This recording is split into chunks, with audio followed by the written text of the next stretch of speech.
Kaying Bishar High Court of Meghalaya kasi palay kali opdiang ya kajing pentiap na kaliang jaka sarkar pakala penkelano ya ka blueprint na ka bentaban pengkerja ya ki harijan na thamyo molong. Tak man kedua ni bak kalai tarik naitung ka sarkar kala ai jingtep syaka High Court bakan pengkerja no ya ki harijan na thamyo molong syapa moba ka badan hapo ani kadan hajan bat ka TB hospital hapo opar mauprem. Kadi kajing pengkelai ka blueprint kalau hadian baki bos nong juga senong mauba rengkat baki sengbarang kira persyak jur jaka sarkar man pengkerja ya ki harijan syaka-jaka ka badan hapo moba hakas nong jongki. Kaying Bishar kalau buru ban cim Bishar biang ya kadi kam hadu ka khat na tarik unai lur jogas nem arajar arpuar.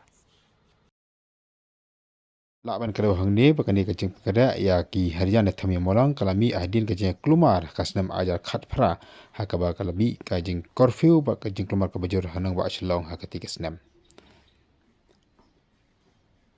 Kini kajing ya kelumar ba kajing ya kenan baki harijan kala pelong ru wat ni kejat berusik ke mana barjela manan tuklar hani hanung ba shlong ba komjuru menyekendu yaki board ka sarkar Meghalaya na kemta ban tuklar na kani kajing pengkerja ya ki harijan. Hari kini kalau buat sekajing jurip baka survey hakati ka jaka hapring kajing persyak joki harijan. Kabala pelong ya ka sarkar ban tung ya ka high level committee ban sim ya kan dikalat kelenti ban pengkerja ya kita ki beriu na kati ka jaka.